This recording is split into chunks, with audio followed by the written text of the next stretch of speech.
jirtanii maqaa gooftaa keenyaa uumaa keenyaa Yesuusitiin akkam jirtu akkam yoo nageessanii amiin. Waaqayyoon abbaan jaalalaa abbaan dhiifamaa akka balleessaa keenyaa akka cubbuu keenyaa ilaalee osoo nutti hin dheekkamin kan yeroo kanaan kan nu ga'e maqaan isaa kan ulfaate nuuf haa ta'u. Egaa maatii Waaqayyoo akka mana kiristaanaa keenyatti guyyaan har'aa yaadannoo haadha keenyaa kennaa fannoo jalaa kidaana mirat haadha ifaa haadha waaqaa haadha gooftaa guyyaa itti yaadatamuudha waan ta'eef guyyaa kanaan illee baga isin ga'e. Akkuma beekamu koorsinii dubbii Maariyaamii isa jedhu irratti immoo shakkitoonni gaafii isaanii kaasan san irratti deebilaachaa turre yeroo darbe keessattuu iyyuu kaadhimamaa inni jedhu kuni maal jechuudha isa jedhu san kitaabuma qulqulluu irraallee ragaa fudhannee kaadhimamaa jechuun tiksuu eeguu akka ta'e wajjin ilaallee jirra jechuudha. Gaafii isa lammaffaa irratti immoo hanga kan jedhu hanga deessutti isan barree isa jedhu kana warroonni shakkitootaa gooftaa keenya Yesuus Kiristoosiin dubroon Maariyaam erga deesseen boodatti baree jira isa jedhu fudhataniitoo yaada garagaraa waan kaasaniif kitaabni qulqulluun immoo maal jedha isa jedhu sanii hanga ilma ishee hangafaa deessutti isheen barree inni jedhu kun maaliif dubbatame isa jedhu kana wajjin ilaallee hanga kan jedhullee wajjin ilaallee jirra. Hangafa kan jedhullee wajjin ilaallee jirra. Jechoota kaniin tokko tokkoodhaan hiikkaan isaa maalidha? Akka mana kiristaanaa akka kitaaba qulqulluutti hiikkaanii jechoota kaniin maalidha kan jedhu wajjin ilaallee jira maatii Waaqayyoo. Sirriitti hubachuu qabdu wantoota kaniin akka salphaatti wanti har'a laallu borugatii nu kafalchisa waan ta'eef jechuudha.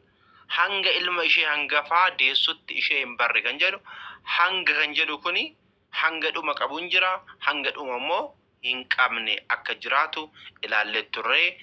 Namoonni hin dhaggeeffanne yoo jiraatan viidiyoon hin jira waan ta'eef viidiyocha dhaggeeffachuu hin dandeessu jechuudha.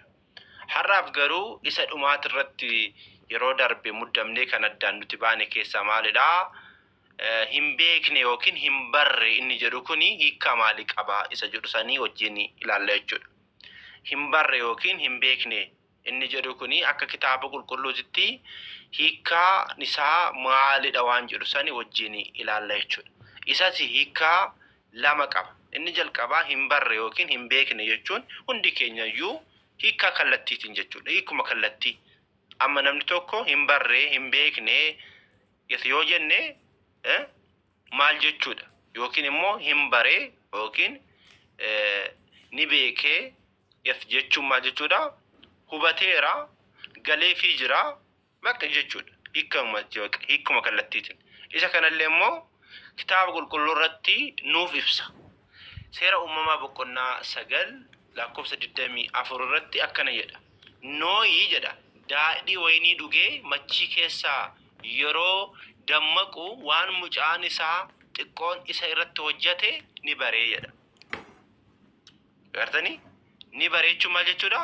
Waan mucaan isaa Kaam jechuudha. Kaam abbaan isaa Nooyi waynii dhugee yeroo machaa'etti qullaa waan ta'eef mucaan isaa hanga Kaam itti kolfee ture. Wanta Kaam itti kolfee kana erga machiin irraa galee hubatee jira galeefii jira. Wanta mucaan kuni raawwate ni beekee ni baree jechuudha. Ni baree jechuudha. Hiikkaan isaa inni jalqabaa jechuudha maatii Waaqayyoo. Inni lammaffaan immoo baree jechuun inni lammaffaan wal argee wal qunname jechuudha. Yookiin wal qunnamtii saalaa raawwate jechuudha. Abbaa warraa tokko haadha warraa isaa wajjin wal baree yoo jenne wal qunnamtii saalaa raawwatee jechuudha. Maalidhaa? Safuu wanti jedhamu jira. Hawaasuma keenya keessattuu iyyuu safuu wanti jedhamu. Abbaa warraatii fi haati warraa akkas wal godhan hin jedhamu. Yookiin wajjin ciisan jedhamuti. Uummatumti keenya wajjin ciisanii akkas ta'anii jedhama malee kallattiidha wanti suni raawwatamee jira hin jedhamu. Kallattumaan jechuudha. alkallattii fayyadama. Akkasuma kitaabni qulqulluun illee wal argee wal qunnamee qunnamtii saalaa raawwate isa jedhu kana bare kan jedhuudhaan hiikaa jechuudha. Innis seera uumamaa boqonnaa 4 lakkoofsa 1 irratti kan Addaam Hewaanin bare jedha. Addaam Hewaanin bare jechuun maal jechuudha? Addaam Hewaa wajjin ciisee jechuudhaaf kitaabni qulqulluun akkasitti kaa'ee jechuudha. Kanaaf bu'uura kanaan hanga ilma ishee hangafaa deessutti isheen barre jechuun isaa Yoosef wantoota sadii kana ibsa jechuudha. Wantoota sadeen kaniin ibsa jechuudha. Inni jalqabaa maal jechuudha? Yoosef dubroo Maariyaam gooftaa da'uu isheetiin bifti ishee ni jirjiiramaa ture waan ta'eef isheen barree ture. Dala bifti ishee hin jirjiirametti waan ta'eef baay'ee tokko rifatee ture. Akkuma fuulli Muusee jirjiiramaa akka ture seera ba'uu boqonnaa 34 lakkoofsa 29 hanga 35 jechuudha. Inni lammaffaan immoo tokkos raajiin dubbatameef haadha Amaanu'eel ta'uu ishee hin barree ture. Dala haadha gooftaa akka isheen ulfoofte akka gooftaa isheen deessu hin barree ture. Eenyuun? Yoosef dinqiiwwan garagaraa raawwataman mul'ata hanga arguttis eenyu akka taate ishee hin barree turedha. Eenyuun? Yoosef jechuudha. Inni sadaffaan immoo maqaa kaadhimummaan ergamaa ishee ta'ee filatamuun isaa iccitiin isaa maal akka ta'eyyuu hin barree ture. Laala Yoosef jechuudha.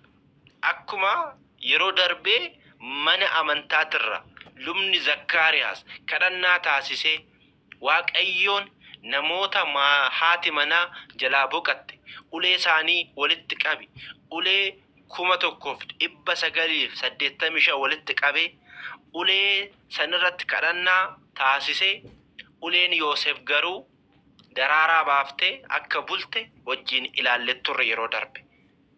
Kanarraa ka'eeti Yoosef jaarsa manguddoodha. Dubroo Maariyaam daa'ima umrii waggaa 15 gana. Yeroo kanatti dhaka Yoosef maaliifuu akka filatame? Akka dubroo Maariyaam Waaqayyoorraa akka isheen ulfoofte hin beekne ture Yoosef. Ilaa amaatii Waaqayyo. Kanaafidha dubroo Maariyaam dhiisuudhaafuyyuu ni yaadee ture jedha. Dhiisuudhaafuyyuu maaliifuu waadatu itti kenname? Waada itti kenname san inni waada san eegaa ture. Garuu gaafa isheen ulfooftetu argamtu maqaan koo na badeera. Ani waan kana raawwanne wanti kun akkamitti ta'e yeroo jedhutti ergamaa Waaqayyo immoo dhufee akka tasgabbeesse akka itti hime Yoosef dubroo Maariyaam kan ulfoofte akka ati yaadduu miti. Nama biraatti wal bira geessee miti. Hafuura qulqulluudhaani jedhee ergamaa Waaqayyo akka dubbate kitaabni qulqulluun ragaa bahaa jechuudha. Kanaaf hanga ilma ishee hangafaa deessutti ishee hin barre jechuun hin gallee fi hin hubanne iccitiiwwan samii sun isaaf hin gallee jechuu akka ta'e kiristaanonni hubachuu qabna jechuudha. Egaa gaafii isa jalqabaa fi isa lammaffaa akkanatti erga ilaalleeni boodatti immoo gaafii sadaffaa, arfaffaa fi shanaffaa immoo bakka tokkotti ilaalla jechuudha. Maalidhaa bakka tokkotti ilaalla? Warroonni shakkitoota dubroo Maariyaam erga gooftaa keenya Iyesuus Kiristoosin deesseen boodatti Yoosefitti heerumtee Yoosefiidhaaf ijoollee godhattee jirti jedhanii taasa'u. Ilaa amaatii Waaqayyo. Akkuma kana dura isiniin jedhe gooftaan keenya Iyesuus Kiristoos dubroo Maariyaamin kan filate mana qulqullummaa godhatee uumamtoota jiran keessa adda ishee kan taasise isumaadha. Ilmaan namaa wal fuudhanii wal horanii akka jiraatanis kan taasise Waaqayyo. Heerumuun cubbuun qabu. Dubroo Maariyaam osoo Yoosefitti illee horumtee wanti cubbuu qabu hin jiru, wanti irraallee hir'atu hin jiru. Garuu dhugaan kitaaba qulqulluu maalidha? Dhugaan kitaaba qulqulluu maal hima? Maal ibsa? isa jedhu san haa beeknuudhaaf malee baroomsa dubroo Maariyaam irratti eenyummaan dubroo Maariyaam irratti rakkoo fida jechuuf miti maatii Waaqayyo hubachuu kan qabdan jechuudha. Garuu dhugaan jiru sun maalidha yoo jenne wajjin ilaalla jechuudha. Isa kanarratti warri shakkitoota ammas dubroo Maariyaam heerumte kan jedhu caqasa takka nuu fiduu hin danda'an. Caqasa takka jechuudha. Garuu ijoollee keenya burjaajessuudhaaf jecha wantoota isaan fayyadaman hin jiru. Isaan keessaa inni jalqabaa obboloota gooftaa kan jedhamu. Obboloota gooftaa erga jedhamanitti ijoollee karaa Maariyaamitiin Maariyaam kanaafuu ijoollee biraa qabdi jedhanii warroonni shakkitoota yaada isaanii kaasu jechuudha. Mee kitaabni qulqulluun obboloota kan jedhu kan akkamitti hiikaa isa jedhu wajjin ilaallaka. Isa kanas wangeela Maarqos boqonnaa 3 lakkoofsa 32 irratti akkana jedha. Kunoo haati kee obboloowwan kees ala si gaafachaa jiru. Laalaa maatii Waaqayyoo. Kunoo haati kees obbolaan kees alaa si gaafachaa jiru. Eenyudhaan jedhan? Gooftaa keenya Iyesuus Kiristoosin. Dinqii kana umrii isaa waggaa 12tti mana qulqullummaatti aarsaa kennuudhaaf deemee gooftaan keenya Iyesuus Kiristoos mana qulqullummaa keessatti hafee mana qulqullummaa keessatti dinqiiwwan raajiiwwan raawwachaa yeroo turetti haati keenya dubroo Maariyaam gaafa isa barbaaddutti isa kan argate mana qulqullummaatti argite. Yeroo kanatti dhaka kunoo haati kee obbolaan kees alaa si gaafachaa jiru. Obbolaa warri jedhaman kunin eenyu faadha isa jedhu immoo kitaaba qulqulluurraa ilaaluu nu barbaachisa jechuudha. Fayyisaan keenya Iyesuus Kiristoos erga foon uffatee booda fira taanee jirra. Eenyudha? Nuun jechuudha. Laala waaqni malakootiin hin mul'anne sun, malakootiin hin qaqqabamne sun, malakootiin iddoon hin murteeffamneef suni waan foon namaa kana qabeenya godhatee foon namaa kana waan uffateef karaa keenya maal ta'ee jira? Obboloota jedhamnee irrame. Akka kitaaba qulqulluutti jechuudha. Obboloota jedhamnee jira. Obboloota jedhamnee waamamneerra. Achumaan abbaan isaa abbaa keenya ta'ee haati isaas haadha keenya taatee jirti. Laala abbaan isaa abbaa keenya haati isaa immoo haadha keenya taateerti jechuudha. Waan maal ta'eef? Kiristoos waan foon uffateef jechuudha. Dubroo Maariyaam irraa osoo Kiristoos foon isheerraa foon lubbuu isheerraa lubbuu fudhatee dhalachuu baatee dubroo Maariyaam haadha kan nuu taate karaa isaatiin ilaa haadha koo jedhamti.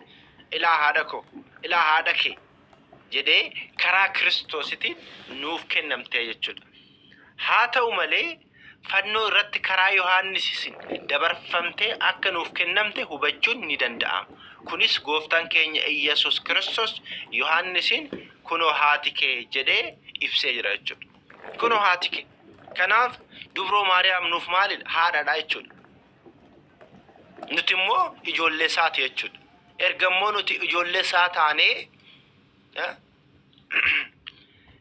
ilmi ishee immoo eenyudha? Gooftaa keenya Kiristoosidha jechuudha.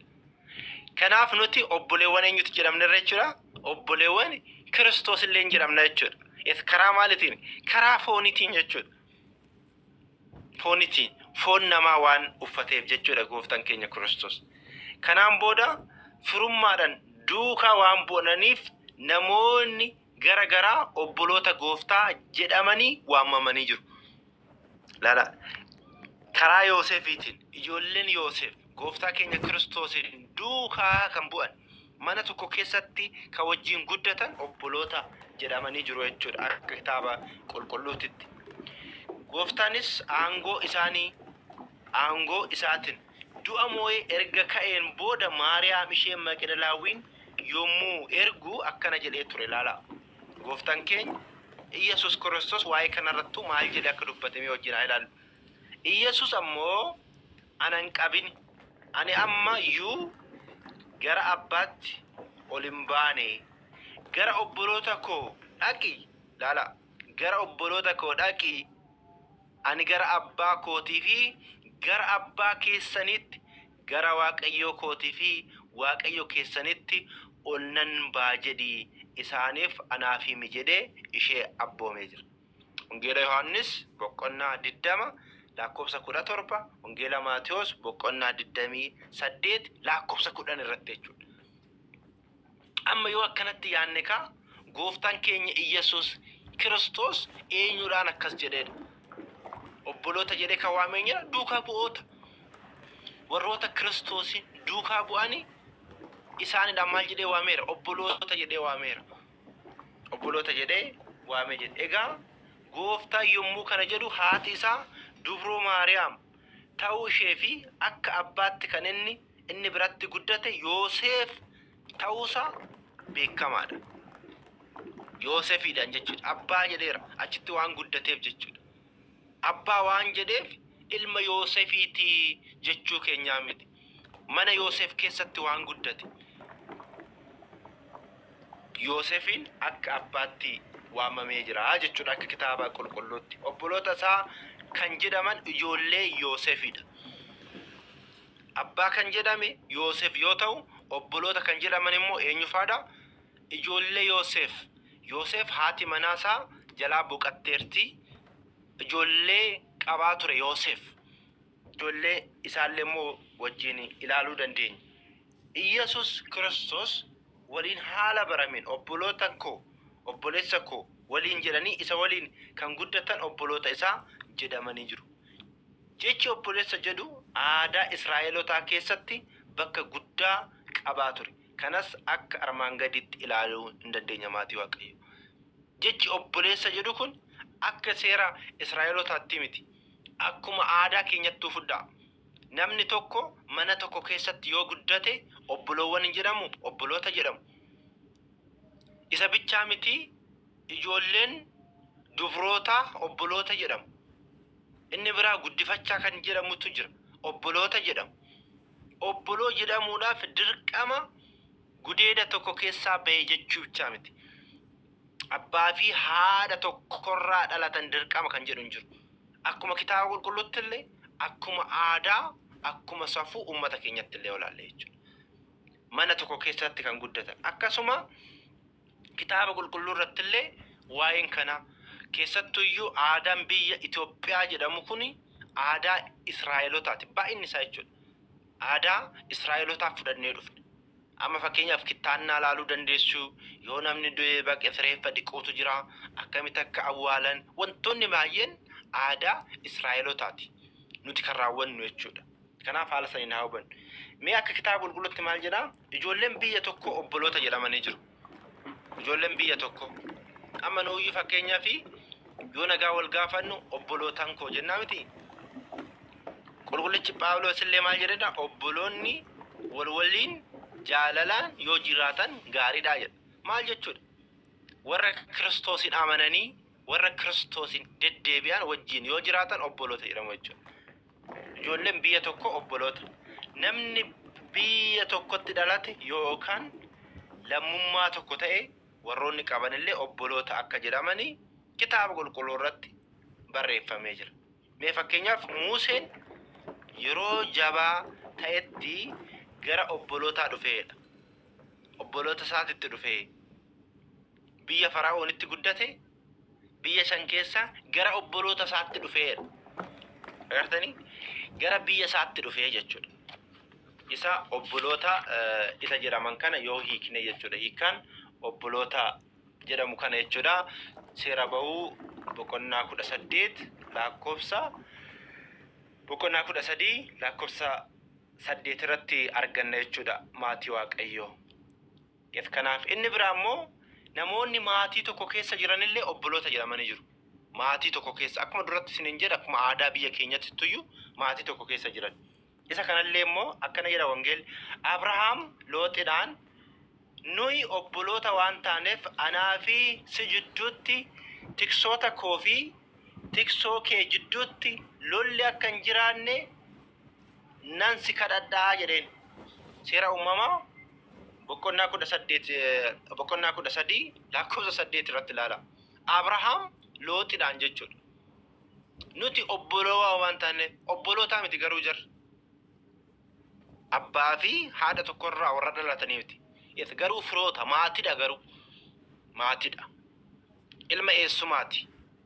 Obboloota jedhamanii too waamamanii jiru jechuudha. Inni biraa immoo firri dhiyeenyaaf waliif obboloota jedhamanii jiru. Waliif obboloota jedhamanii jiru. Keessattuyyuu durbiiwwan obboloota akka jedhaman hin beekama. Asuma biyyuma keenya keessattuu jechuudha. Egaa erga Museen Qaadees gara mootii Edoomitti ergamoota akkas jedhee jedha. Obboleessi kee Israa'el akkas jedheedha.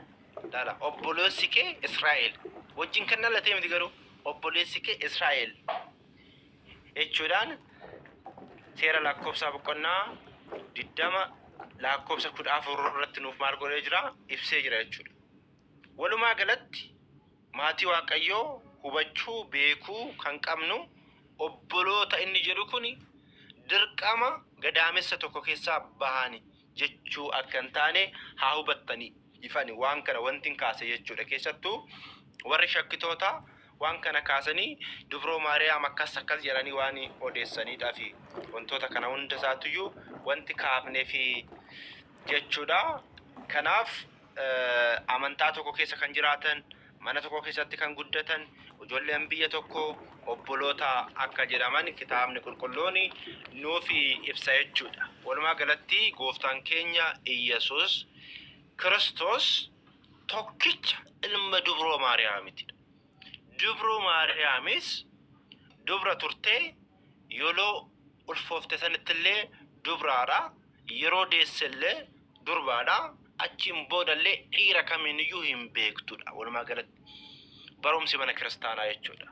Isa kana jechuudha. Kanaaf dubroo Maariyaam osoo gooftaa keenya Iyyesuus Kiristoosin hin dayiniin duras dubraa akka turte yeroo ulfooftes erga deesseen boodas akka turte kitaabni qulqulluun ragaa nuu bahaa jechuudha. Kanaaf yaa ilma koo maaliif akkana itnagoota isa jedhu faa fudhatanii waan baay'eetu haasa'a.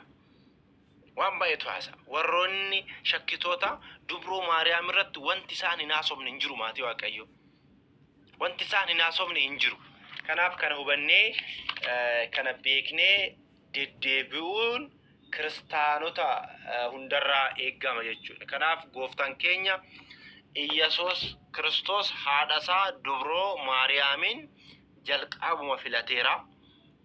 Filateellee hin dhiifnee cubbuun Addaamii ishees akka hin tuqne taasisee jira. Walumaa galatti obboloota warroonni jedhamanii kitaaba qulqulluu irratti obboloota waan jedhamaniidhaaf dirqama dubroo Maariyaamitu da'e inni jedhu hin jiru.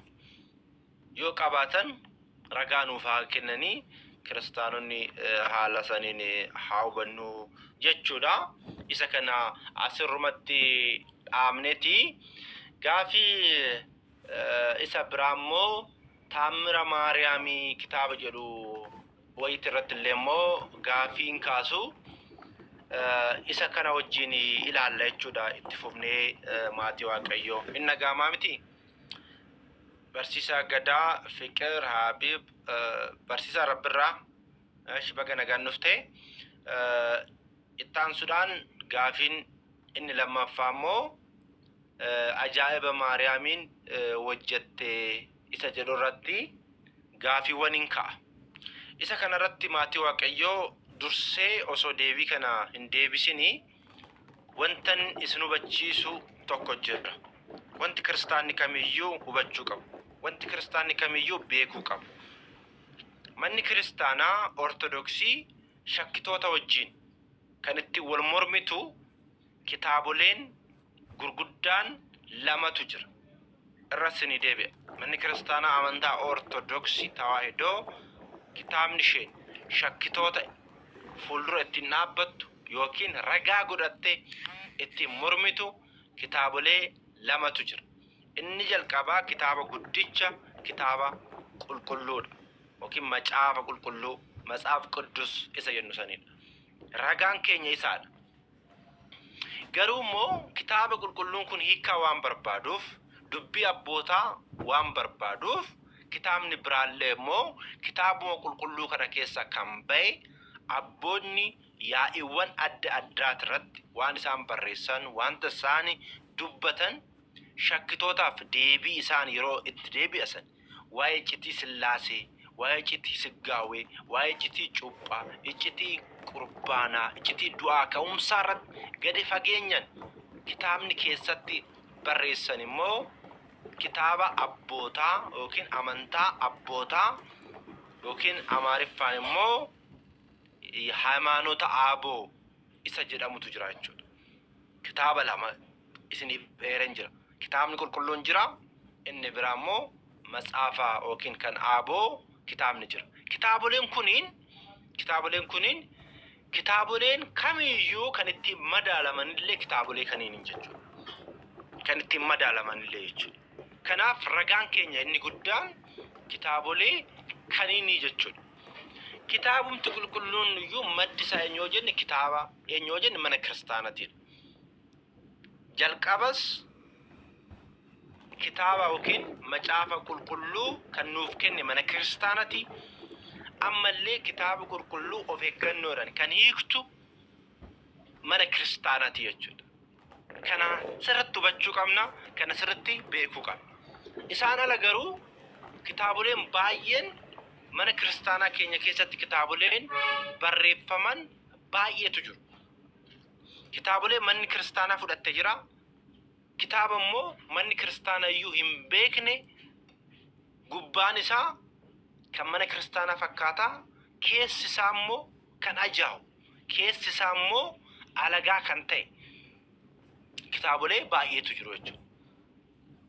Kitaabolee baay'eetu jiru. Kitaaboleen gubbaasaa yoo argitan fakkii Dubroo Maariyaamiti, keessa isaa yoo seentan immoo Dubroo Maariyaam kan arrabsu. Gubbaan isaa ergamootadha, keessi isaa immoo waa'ee falfalaa kan itti raawwatan. Kitaaboleen akkanaa jiru. Waan dhugaa ta'een dhugaa, soba kan ta'een soba jennee wal bira darbuu qabna jechuudha maatii Waaqayyo. Kanaaf kan madaalamnu kitaabolee kaniin sirriitti beekuun dirqama keenya ta'a jechuudha. Isa keessaa kitaaba Taammira Maariyaamii inni jedhu kuni kitaaba keessattuyyuu qiddaaseen yeroo qaddafamu namni qiddaasee deemtanii namni dhaabbattan hin beektu kitaaba kana hin yaadattu. Hundi keessanuu jechuudha. Gaafa Taammira Maariyaamiin gaafa dubbifamu kiristaanni hundiyyuu iddoo jiru wal ka'eetoo hin dhaggeeffataa jechuudha. Garuu asirratti immoo wanti taajjabe tokko jira immoo yeroo baay'ee itti dhugaa dubbachuudhaaf kiristaanota wal sirreessaa wal gorfachaa deemuu akka qabnu baay'ee tokko natti dhaga'ama.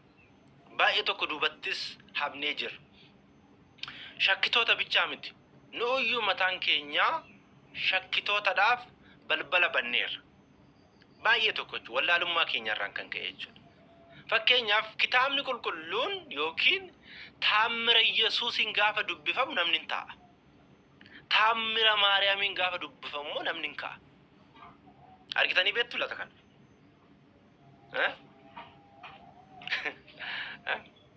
Mee ilaalaa gaafa Taammira Yesuusiin dubbifamu namni taa'u, gaafa Taammira Maariyaamiin dubbifamu hin ka'a. Ilaalaa maatii Waaqayyoo.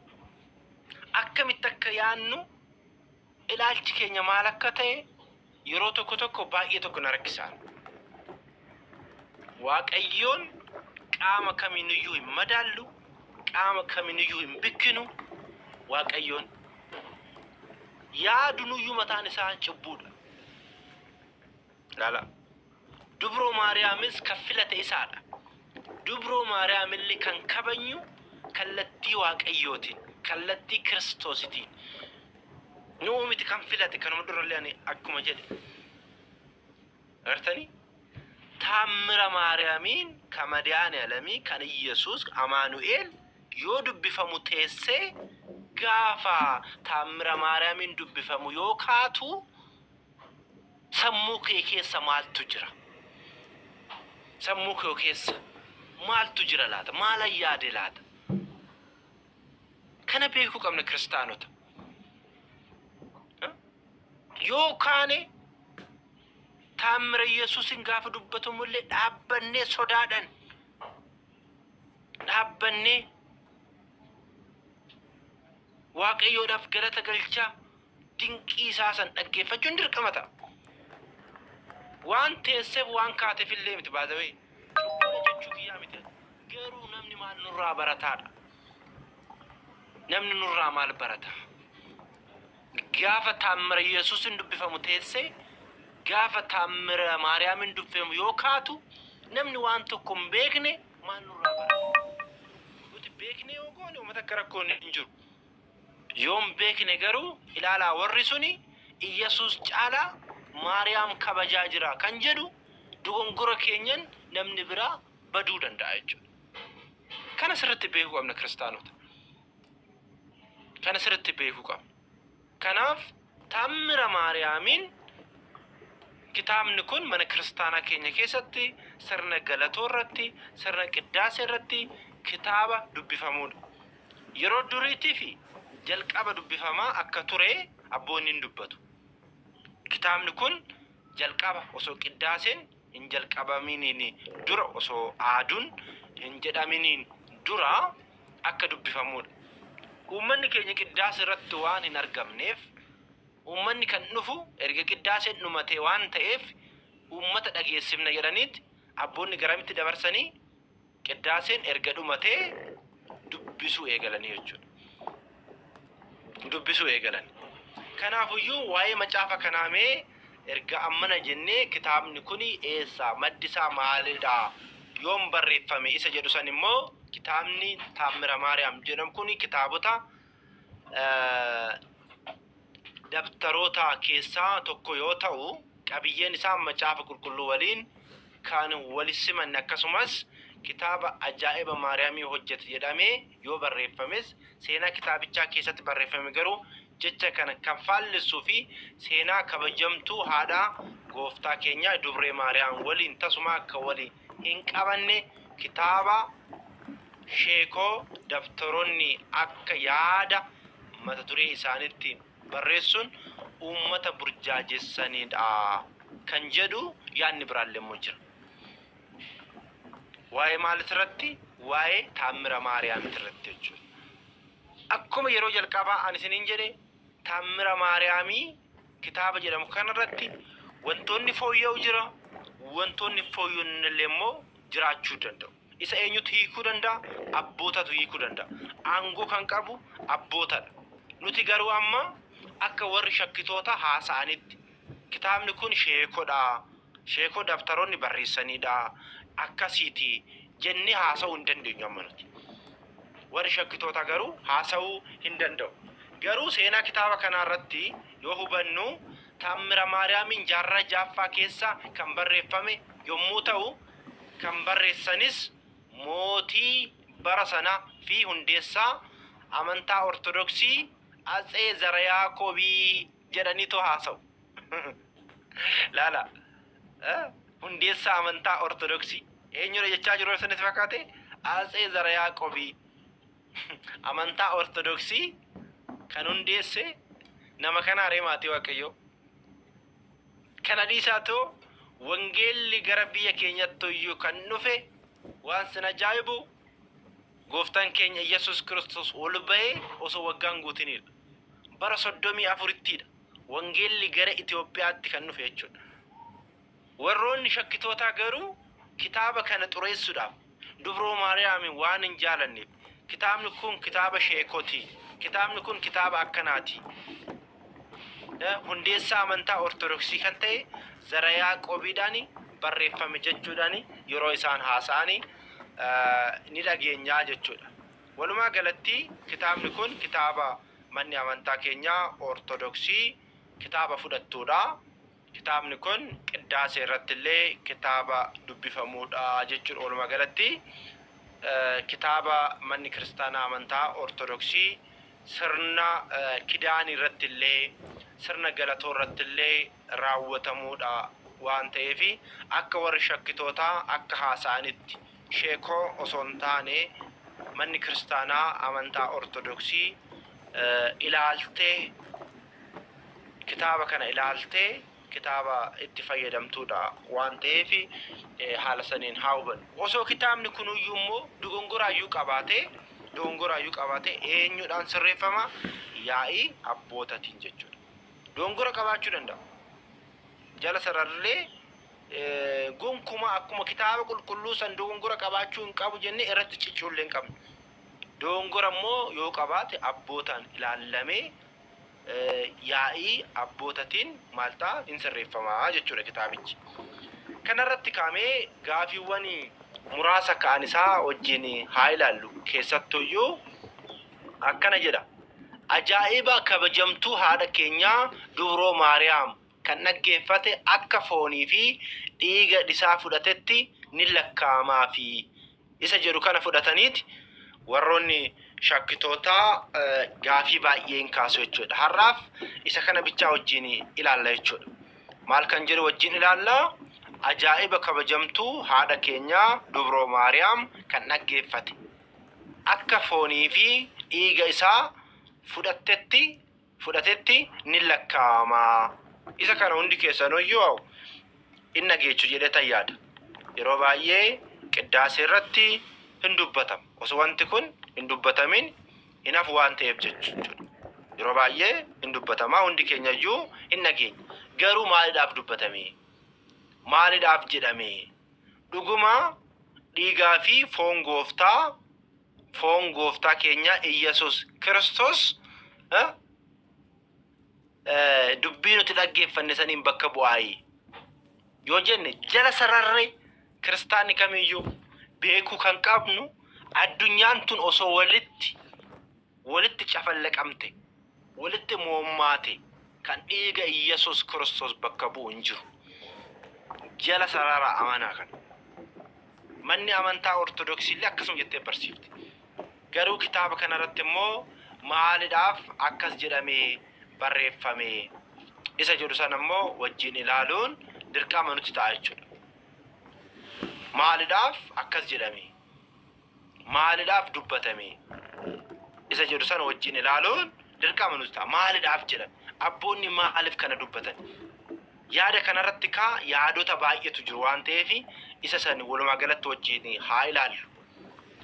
Raajii ishee kan nagaye akka foonii fi dhiiga fudhatetti ni ta'aafi yaada jedhu hubachiisuudhaaf dursinee seenicha irratti kan barreeffame akka jirutti ilaaluun barbaachisaa ta'a. Muluu isaa jechuudha. Maal jedhaa? Dursinee akka dubbanneedha. Dursinee akka dubbannee sababni beekamaa cubbuun dhukkubni yoo isaa hin dhoowwine jedha laala. Muluun isaa guutuun isaa jechuudha. Dursinee akka dubbanne sababni beekamaa cubbuun dhukkubni yoo isaa hin dhoowwine guyyaa kanatti raajii ishee dhaga'ee foonii fi dhiiga isaa haa fudhatu. Dhiiga eenyu? Dhiiga gooftaa keenya Iyyasuus Kiristoos haa fudhatu. Foonii fi dhiiga isaa fudhachuu yoo hin dandeenye raajii ishee dhaga'ee gara mana isaatti haa deemu. Foonii fi dhiiga isaa akka fudhatetti ta'aaf naaf ta'a jedhee yoo dhaggeeffate. Laala ni ta'aaf naaf ta'a jedhee yoo dhaggeeffate. Kun amma barreeffama guutuu isaati jechuudha. Maarri kanarratti amma foonii fi dhiiga isaa isa jedhu haa ilaallu. Keeyyanni kun sadarkaa jalqabaatti qofa osoo hin taane irra caalatti ergaan inni dabarsu foonii fi dhiiga isaa fudhadhaa kan jedhudha.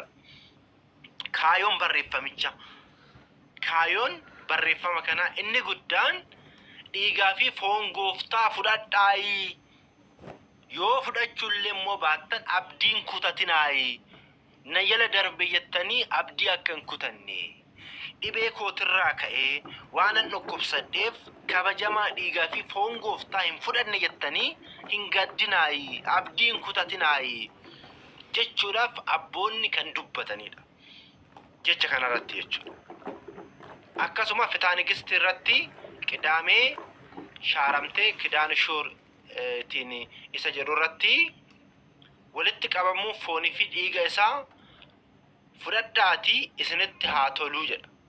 Laala dilbata sanbataa fi dilbata yeroo hunduma mana kiristaanatti walitti qabamuun foonii fi dhiiga isaa fudhadhaatii isinitti haa toluu jedha. Kitaaba mana kiristaanaa keenya irratti mee har'a meeqa keenyatu anayyuu dabalatee anallee dabalatee isinillee dabalatee namni dhiigaa fi foon gooftaa fudhachaa jiru eenyudha?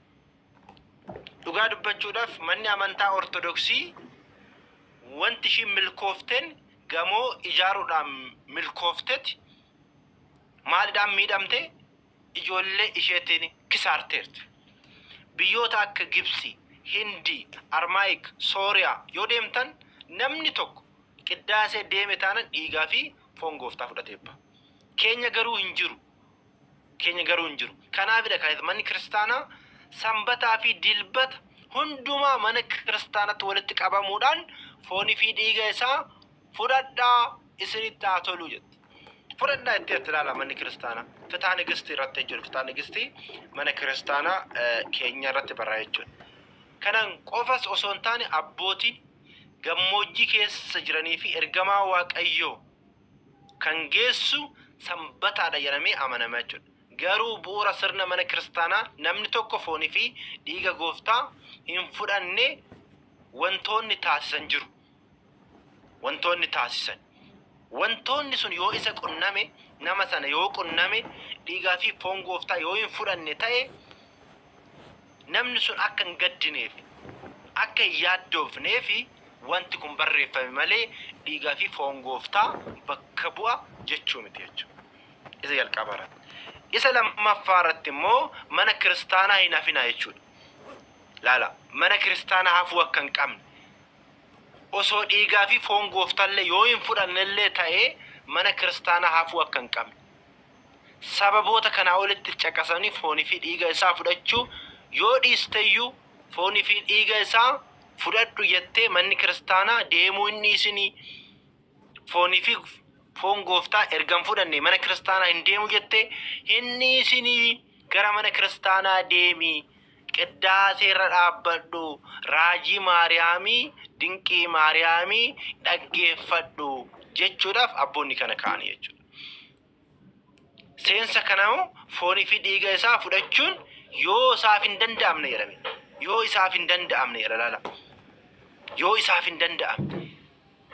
Bakka akkuma dursa sinin jedhe kaayoon barreeffama kana dhiigaa fi foon gooftaa fudhachuu akka qabnu dhiigaa fi foon gooftaa kennaa guddaa akka ta'e kan nu hubachiisudha malee taammira Maariyaamii dhaggeeffachuun keenya dhiigaa fi foon gooftaa bakka bu'a jechuu akka hin taane kiristaanni jala sararree dubbachuus jala sararrees beekuuf qabna jechuudha.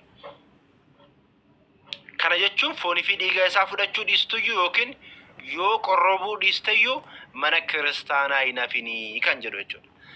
Sagantaawwan akka kadhannaa barumsaa fi kan kana fakkaatu irratti hirmaadhu malee abdii hin kutatinii abdii kutachuu hin qabdu jechuudhaaf abboonni kana kaa'anii jechuudha. Beekumsi amma nuti ittiin hubannuu fi beekumsi abboonni keenya dursa ittiin hubatan gara waan ta'eef wal nu harkaadha jechuudha. Kanaaf hiikaa wanti barbaaduuf malee raajii dubroo Maariyaam yoo dhageenye dhiigaa fi foon gooftaa bakka bu'a inni jedhu suni dogongora guddaa akka ta'e sirriitti hubachuu qabna jechuudha. Kanaaf isa kanaaf inni lammaffaan immoo hin shakkin jechuudha. Inni sadaffaan hin shakkinii. Ergaan sadaffaa fi inni dhumaa keeyyata kana sababa beekamaadhaan guyyaa kanatti foonii fi dhiiga isaa fudhachuu yoo siif hin danda'amneeyyuu namoota kaaniif kan taasifame anaaf hin taasifamu eebbi guyyicha namoota kanarra bule anarra hin bulu jettee hin shakkini jechuudhaaf. Shakkiin qabaatini. Kitaabichi kitaaba raajiin dinqii ta'uu isaa irraa kan ka'e raajii yookiin dinqii kana isa jechisiisu jireenya guyyaa keessatti hojiiwwanii fi taateewwan ta'aniin alatti namaaf kan hin danda'amne waaqayyo qofaaf kan danda'amu kan raawwatte ta'uu isaati. Walumaa galatti jechuudha.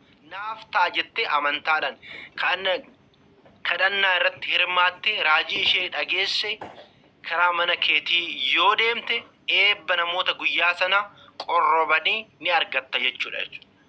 Kun immoo kitaabolee qulqullaa'oo irratti kan barreeffamedha jechuudha. Gooftaan keenya qorichi keenya Iyesuus Kiristoos amantaa amma ija sanaaficaa yoo qabaatte tulluu diigu asii ka'ii achi deemi jechuun hin dandeessa jedheera. Ni dandeessu jedheera.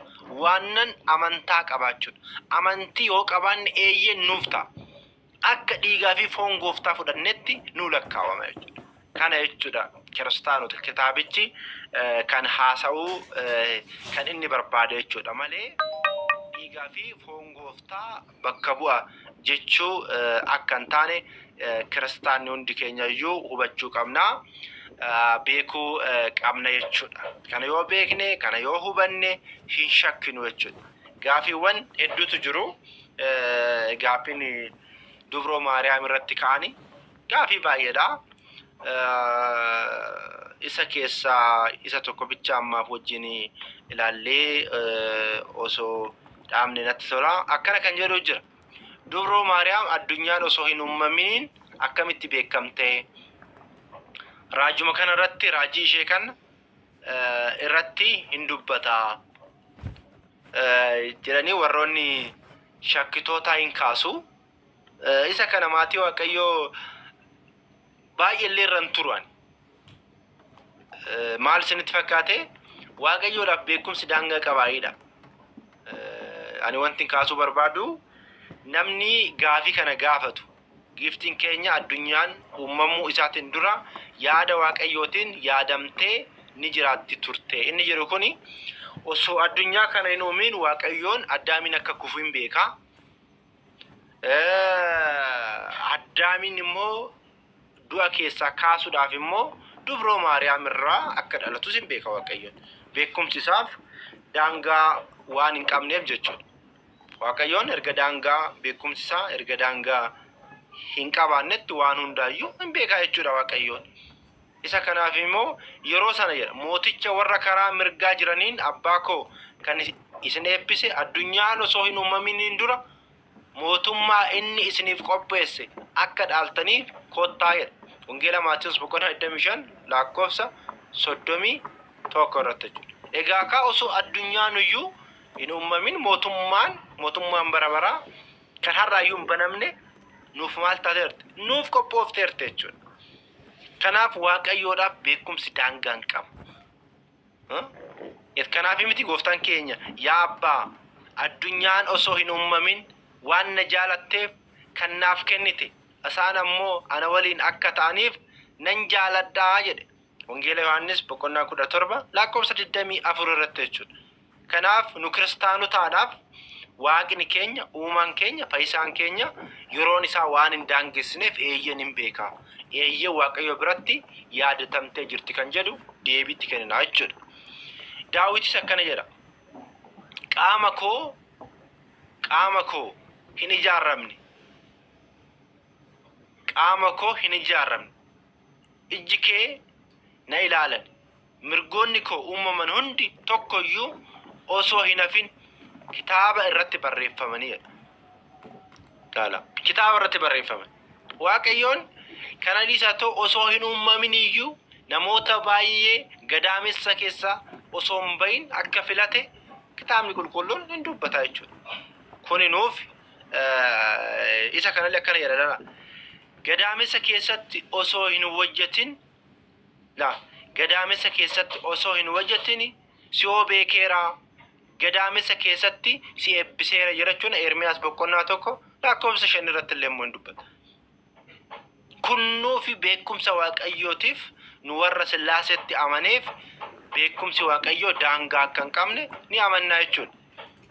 Addunyaan osoo hin uumamin fuuldura isaatti qulqullootaa fi xuraawaa kan hin qabne jaalala akka taanuuf Kiristoosin nu filate jechuudhaan immoo qulqullichi Phaawulos Efesoon boqonnaa 1 lakkoofsa 4 hanga 14tti ni ibsa sirriitti. Qulqullichi Phaawulos jechuudha. Kana kiristaanota amma wantin haasaa jiruuf kuni wanta salphaa waan ta'edha. Eeyyeen osoo addunyaan hin uumamin dura yaada Waaqayyootiin Dubroon Maariyaam yaadatamtee turteedha. Eeyyeen yaadatamtee turte. Maalidha? Beekumsi Waaqayyoo daangaa waan hin qabneedhaaf. Eeyyanii Addaamiin dureessa dhalattee jirti hin jenne nuti. Hin jenne yaadatamtee turteedha. Addunyaa fayyisuudhaaf, addunyaa badde tana barbaaduudhaaf Waaqayyoon isheerraa akka dhalatu. Durseeyyuu Waaqayyoon ni beekaadha. Inni beeka jedhu kunuyyuu Waaqayyoodhaaf yoo fayyadamnu hedduu baay'ee tokko hedduu waan nu rakkisuudhaaf. Kanaaf Kiristoosidhaan kan filatamne nuti akka kiristaana taanuufillee maquma kiristaana kanaayyuu kan nu kenne Waaqayyoodhaaf beekumsi daangaa kan qabu akka ta'u wanti hundi isaatuyyuu akka ta'u gooftaan hin beeka waan ta'eef isa kanarratti yeroo keenya hin gubnu gaafin inni sadaffaa irratti immoo gaafii ho'iilleen kaasunatti fakkaata. Har'aa fi gaafii ana bira ga'e ammana jennee erga haasofnee gaafii immoo keessanii gaafii warri shakkitootaa barreessa yoo jiraatu. Inni biraa immoo gaafii sadaffaa uumamni hundinuu giiftii keenya dubroo Maariyaam galateeffachuuf uumame inni jedhamullee immoo jira. Kitaaba kana irratti barreeffameera. Uumamni hundinuu giiftii keenya dubroo Maariyaam galateeffachuuf uumame. Namni tokko beekna jechuudhaan ofii isaaniitti qofa akka beekanitti lakkaa'uudhaan dubbii yookiin nama ibsa. Akka kana osoo hin beekin jedhameetu yaada garagaraa warroonni maddisiisanii hin jiru. Maatii Waaqayyoo maal jechuudha? Dubroo Maariyaam galateeffachuun nuu miti. Yeroo jalqabaattis kan galateeffate ergamaa Waaqayyooti. Ergamaa Waaqayyooti immoo aansee Elsaabeexidha. Haati manaa Zakkaariyaas galateeffachuu jechuun garuu maal jechuudha? Waaqa jechuudha. Meeti maatii Waaqayyoo nutumtuyyuu waliin galateeffannu wal galateeffanname. Kanaaf kitaabni qulqulluun warreen qulqullootaaf galalni ni ta'a jedheetoo hin dubbata. Warroota Waaqayyoodhaan filatame. Warroonni Waaqayyoon isaan filatameef galanni isaaniif akka malu. Kanallee immoo kana booda dhaloonni hundinuu qulqulleetti jedhanii na galateeffatu inni jedhu Luqaas boqonnaa 1:48 irratti dubbatame suni raawwatee jira jechuudha. Gartanii Waaqayyoon waadaa inni seene sun immoo waadaa nuuf seene, waadaa ilmaan namaatiif seene hin dagatamu. Kanaafi Roomee boqonnaa 11:29 irratti immoo Waaqayyo kennaa isaatiin jedha fi waamuu isaatiin hin gaabbu waan ta'eef jedha. Bakka al tokko dubroo Maariyaam filatamteerti eeyyen ni galateeffatamti. Addunyaa kan jedhame immoo eenyuudha? Nu kiristaanotaadha. Nu warra kiristaanotaadha. Dhaloonni hundinuu qulqulleetti naan jedhu erga jedhamteet nuti ati dhalootaa mitiree nuti.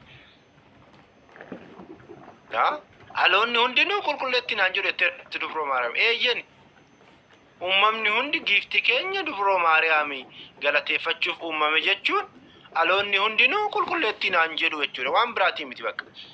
Kanuma deebin isaa. Kanuma deebin isaa kan ta'u jechuudha. Kanaaf kiristaanota haala kanaan hubachuun hunda keenyarraa eegama jechuudha. Egaa gaafiin ana bira jiru isuma kanaadha.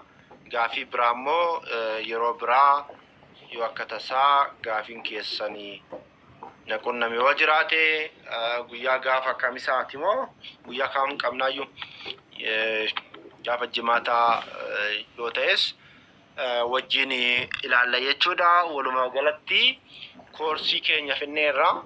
Koorsiin dubbii Maariyaamii finneerra. Wanti walumaa galatti jechuudha. Isinitti himu kiristaanota dubroo Maariyaam kan filate Waaqayyoodha. Nuu miti kan filate. Waaqayyoon kennaa kenneefira. Adda ishee taasifateera. Kan ishee kabajeessa. Nu kabanyus kabanyuu dhiisnus dubroo Maariyaamiidhaaf wanti daballu hin jiru. Wanti irraallee immoo hirrifnu hin jiru.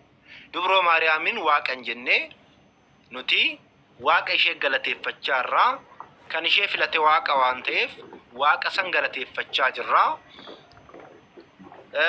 Kennaadhaan immoo isheen kabanya. Kennaa ilmi ishee isee kenneen immoo araarsummaa isheetti ni amanna. Araarsummaa isheetiin immoo ilma isheetii walitti akka nu araarsitu ni amanna. Kadhannaa keenya immoo qulqulloota kaawwan irra caala ilma isheetitti nuu dhiyeessiti jenneetu ni amanna. Ergamoota Waaqayyoo olitti illee kabajaa guddaa isheedhaaf qabna. Garuu Waaqayyoodhaan walitti hin qixxeessinu. Isheen illee uumamtuudha. Isheen iyyuu Waaqayyoon galateeffatti. Isheen iyyuu uumaa keenya galateeffatti. Isheen iyyuu gooftaa keenya Kiristoosin galateeffatti.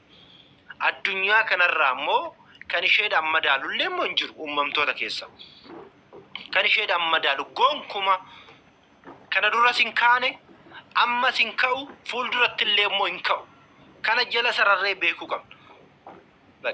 Kana duras haadha gooftaa haadha waaqaa kan jedhame hin turre ammallee haadha gooftaa haadha waaqaa kan jedhamu hin jiru. Fuulduratti illee haadha gooftaa haadha waaqaa kan jedhamu hin jiru.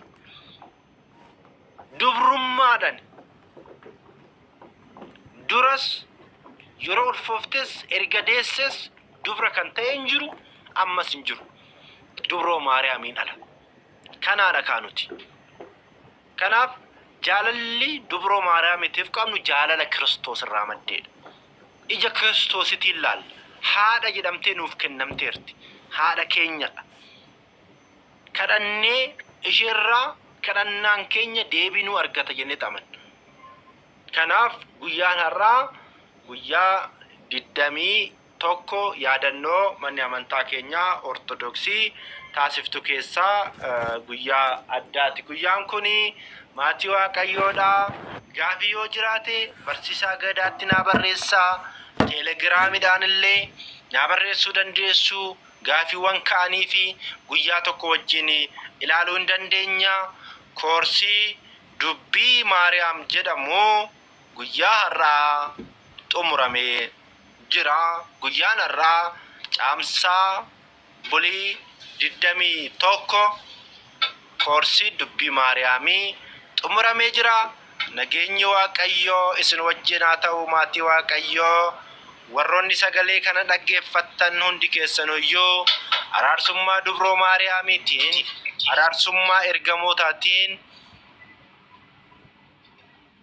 hundi keenya gooftaa keenya Kiristoos fayyisaa keenya Kiristoos jiraachisaa keenya Kiristoos jireenya keenya Kiristoos bishaan taliilaa kan ta'e Kiristoos bira akka geenyuuf araarsummaan ishee hunda keenya wajjin haa ta'u. Nageenyi Waaqayyoo isin wajjin haa ta'u.